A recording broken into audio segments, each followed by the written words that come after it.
Selamat pagi bosku, jumpa kembali bersama saya Cecilia dari Pilar Mas Investindo Sekuritas. Touch your heart, touch your profit. Bosku, Gubernur DKI Jakarta Anies Baswedan memutuskan mencabut rem darurat alias pembatasan sosial berskala besar atau PSBB yang diperketat. Artinya, pemerintah Provinsi DKI Jakarta kembali memberlakukan PSBB transisi selama 2 pekan mulai 12 hingga 25 Oktober 2020. Alasan dicabutnya rem darurat adalah adanya pelambatan kasus aktif COVID-19 di ibu kota selama sebulan pemberlakuan PSBB yang diperketat. Wah, tentunya ini kabar yang cukup menggembirakan ya bosku. Tapi tetap waspada dan tetap terapkan terus protokol kesehatan yang ada agar terhindar dari virus COVID-19 ini ya bosku. Nah, seperti biasa kita akan mulai saja nih market review kita hari ini, Senin 12 Oktober 2020 dengan episode Free Spirit. Maka dari itu jangan kemana-mana ya bosku, tetap di channel Pilar Mas Investindo Sekuritas. Touch your heart, touch your profit. Pionir Sekuritas Channel di Indonesia.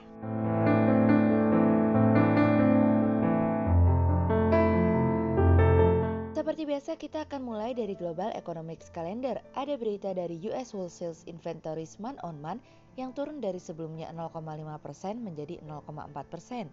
Kemudian ada dari Japan Labor Cash Earnings year on year yang naik dari sebelumnya minus 1,5% menjadi minus 1,3%. Kemudian ada dari Japan Household Spending year on year yang naik dari sebelumnya minus 7,6% menjadi minus 6,9%. Kemudian kita beralih ke corporate news. Ada berita dari PT Timah Tbk atau TIMS yang telah mengeluarkan dana sekitar 13,30 miliar rupiah untuk kegiatan eksplorasi pada bulan September 2020 dari IQ Plus. Kemudian ada dari PT Bank Mandiri Tbk atau BMRI yang mencatat transaksi digital naik 20% pada Agustus dari iqplus.info. Kemudian ada dari PT Medco Energi Internasional Tbk atau MEDSI, dana yang dikeluarkan untuk kegiatan eksplorasi tersebut sekitar 13,78 juta US dollar dari iqplus.info. Kemudian pada perdagangan hari Jumat tanggal 9 Oktober 2020, IHSG ditutup menguat 14 poin atau 0,29% menjadi 5.053. Sektor pertambangan, perkebunan, keuangan, infrastruktur bergerak positif dan menjadi kontributor terbesar pada kenaikan IHSG kemarin. Investor asing membukukan penjualan bersih sebesar 89 miliar rupiah. Kemudian kita akan masuk ke market review kita hari ini. Cerita hari ini akan kita awali dari kebanyakan obat. Kalau kemarin kita melihat seseorang ada yang belum minum obat vaksin, kali ini sepertinya seseorang juga kebanyakan minum obat vaksin nih bosku. Sesuatu yang mengesalkan di tengah situasi dan kondisi seperti ini. Negosiasi stimulus justru terlihat seperti mainan. Setelah sebelumnya ada penolakan terkait dengan tingginya stimulus yang diinginkan Pelosi, tiba-tiba Presiden Trump mengatakan bahwa dirinya menginginkan stimulus yang lebih tinggi dari Pelosi. Sebelumnya Presiden Trump kembali membatalkan angka stimulus yang diajukan oleh Pelosi. Trump mengatakan bahwa angka tersebut tidaklah cukup. Pelosi dan Stephen telah melakukan negosiasi pada akhir pekan kemarin agar Amerika bisa mendapatkan stimulus dengan nilai mendekati 2 triliun dolar, yang dimana sebetulnya Senat pun belum tentu akan mengabulkannya. Pelosi mengatakan bahwa tawaran terbaru pemerintah Trump lebih seperti 1 langkah maju dan 2 langkah mundur. Pelosi mengatakan bahwa dirinya dengan pemerintah masih terdapat banyak hal yang belum disepakati, terutama poin-poin yang masuk dalam kategori prioritas. Senat Partai Republik menunjukkan bahwa mereka prihatin dengan usulan yang diberikan tentang stimulus tersebut. Terutama ada beberapa usulan tertentu dari proposal yang diberikan oleh Trump dan White House yang dianggapnya masih belum sesuai. Mnuchin sebetulnya datang untuk bernegosiasi dengan stimulus yang sudah mengalami kenaikan dari sebelumnya 1,6 triliun dolar menjadi 1,8 triliun dolar. Loh, kok tiba-tiba mengalami kenaikan? Karena pada hari Jumat kemarin berdasarkan jajak pendapat antara Joe Biden dengan Trump, jarak di antara keduanya semakin melebar. Pantas saja ini yang membuat Trump pada akhirnya mendukung proposal stimulus yang lebih besar dari angka yang diberikan oleh Nancy Pelosi secara Demokrat maupun Republik.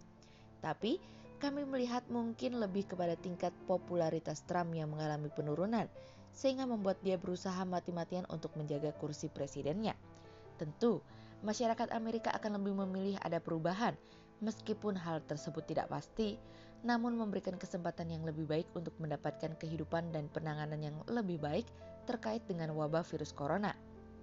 Dibandingkan memilih yang sama dengan probabilitas yang sama, lebih baik memilih yang berbeda namun memberikan kenaikan probabilitas akan perubahan.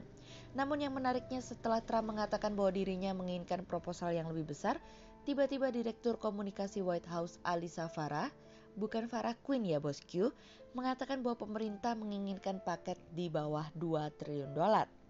Saat ini negosiasi kesepakatan berpacu dengan waktu karena ada pemilihan presiden di sana. McConnell mengatakan bahwa Amerika saat ini memang membutuhkan paket stimulus, namun adanya pemilihan presiden ditambah dengan perbedaan pendapat terkait stimulus masih menunjukkan perbedaan yang sangat besar yang membuat negosiasi stimulus menjadi tidak mudah. Yang membuat menyebalkannya lagi, McConnell mengatakan apabila negosiasi stimulus itu tercapai, maka hal tersebut akan menjadi prioritas berikutnya setelah sidang untuk pencalonan Mahkamah Agung Amy Coney Barrett. Kami cukup terkejut bahwa nasib Amerika menjadi nomor 2 setelah pencalonan Mahkamah Agung, dan sebagai informasi, sidang untuk Amy Coney Barrett paling cepat akan dimulai pada tanggal 26 Oktober mendatang. Setelah sidang untuk pencalonan Mahkamah Agung selesai dan negosiasi terkait dengan stimulus berjalan dengan lancar, maka Kongres masih membutuhkan waktu 2 minggu lagi atau lebih untuk menyusun teks legislatif dan akan memulai proses persetujuan di DPR dan Senat. Saat ini, Senat sedang fase reses hingga 19 Oktober dan DPR hingga pertengahan November. Namun diperkirakan anggota parlemen dapat dipanggil kembali dengan pemberitahuan 1 kali 24 jam untuk memberikan suara terkait dengan kesepakatan stimulus tersebut. Hambatannya masih ada lagi loh bosku. McConnell mengatakan sejauh ini ada beberapa anggota mayoritas yang berpikir bahwa pemerintah sebetulnya telah cukup untuk memberikan stimulus. Saat ini, banyak pikiran-pikiran yang terpecah belah terkait hal tersebut, khususnya terkait dengan berapa banyak uang yang akan diberikan untuk pemerintah bagian dan daerah untuk mengatasi wabah virus corona serta pengeluaran untuk kesehatan, ditambah dengan tunjangan pengangguran. Kami berharap bahwa kisah stimulus ini jangan sampai seperti sinetron tersanjung, yang meskipun sudah didoakan tapi tidak pernah selesai. Kemudian cerita berikutnya datang dari pilunya Powell. Sepenggal lagu Michael Jackson untuk Powell yang tengah berjuang untuk mendorong pemerintah memberikan kebijakan fiskal untuk mendorong, menopang, dan memulihkan perekonomian Amerika bahwa dirinya tidak sendirian. Presiden Fed Dallas Robert Kaplan mengatakan bahwa tanpa bantuan fiskal tambahan, pemulihan perekonomian Amerika kemungkinan akan menjadi jauh lebih lemah dari sebelumnya. The Fed tidak akan melakukan pembelian aset dalam skala besar kembali karena pembelian tersebut tidak akan banyak mendorong perekonomian sektor real. Apapun yang dilakukan oleh The Fed itu bukanlah pengganti kebijakan fiskal. Presiden Fed Boston Eric Rosengren juga mengatakan hal yang sama loh bosku. Eric mengatakan bahwa dirinya juga akan mendukung langkah-langkah pembelian aset oleh The Fed, namun sebagai catatan bahwa hal tersebut bukanlah tindakan kebijakan fiskal. Eric menjelaskan ada batasan bagi The Fed untuk dapat mendorong tingkat suku bunga atau menekan imbal hasil obligasi. Bahkan Eric mengatakan sebuah sesuatu yang tragis apabila stimulus fiskal tambahan tidak dikeluarkan. Pembelian obligasi The Fed memiliki tujuan untuk menurunkan biaya pinjaman jangka panjang bagi rumah tangga dan bisnis dengan mendorong efek berbasis mortgage yang mendorong imbal hasil mengalami penurunan. The Fed akan mulai mengawasi pengangguran jangka panjang karena semakin banyak membiarkan situasi dan kondisi saat ini berlangsung, maka akan semakin banyak dan meningkatnya angka pengangguran. Pemulihan yang kentang membuat prospek pemulihan ekonomi di Amerika kian menjadi suram, karena pemulihan tersebut bersifat rapuh seperti hati ini nih bosku.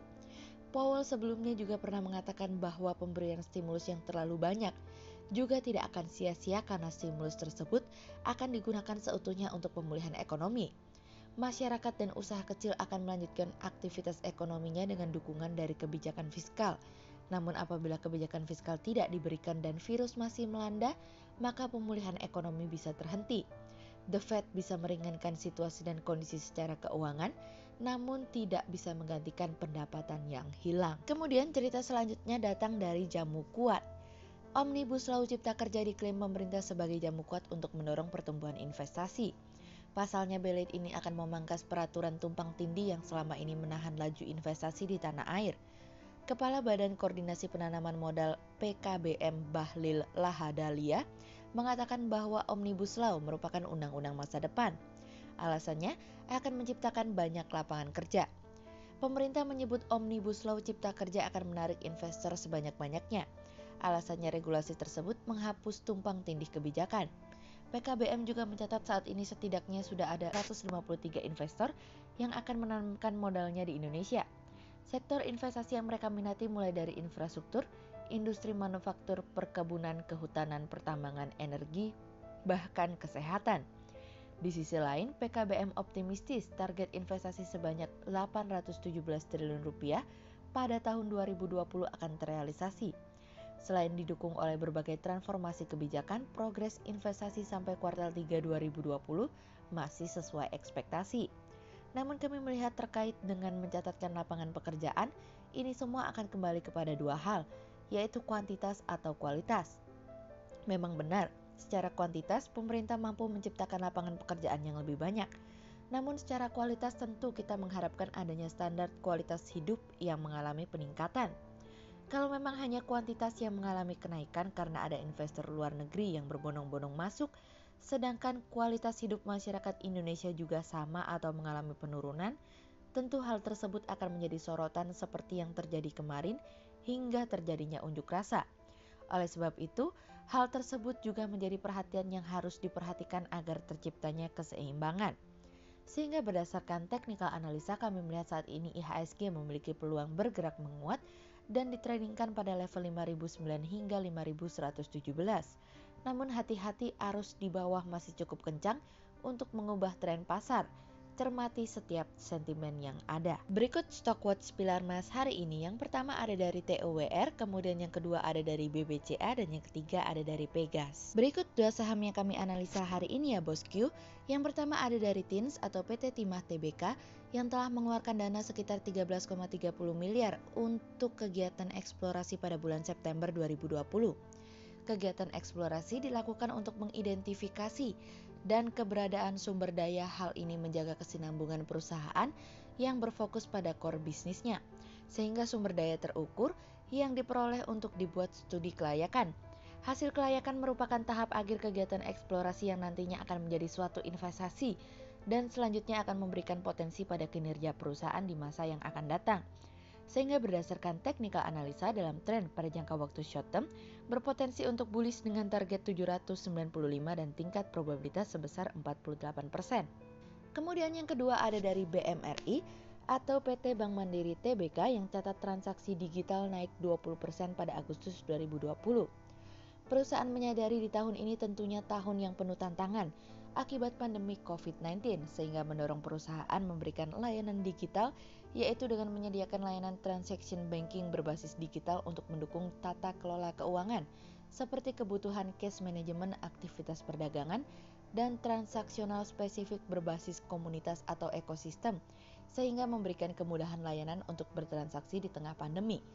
Layanan digital tersebut mencatat kontribusi transaksi digital melalui Mandiri Cash Management atau MCM pada Agustus 2020 tumbuh 20% dari periode sama di tahun sebelumnya atau sebanyak 67 juta transaksi bernilai 5.800 triliun rupiah. Tentunya ini akan memberikan kontribusi kinerja perusahaan. Sehingga berdasarkan technical analisa dalam tren pada jangka waktu short term berpotensi untuk bullish dengan target 5.770 dan tingkat probabilitas sebesar 52%. Berikut kami akan menampilkan 40 saham pilihan dari Pilar Mas.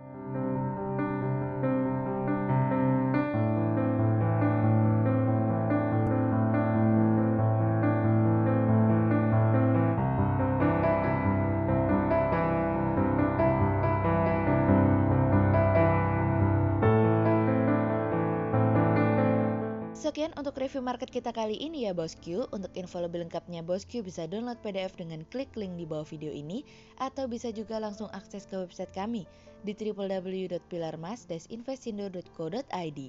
Dan jangan lupa untuk selalu jaga kesehatan buat para bosku ya. Kita akan bertemu lagi besok pagi untuk market review yang berikutnya. Jadi jangan lupa like, subscribe, dan tonton terus channel Pilar Mas Investindo Sekuritas. Touch your heart, touch your profit. Pionir Sekuritas Channel di Indonesia.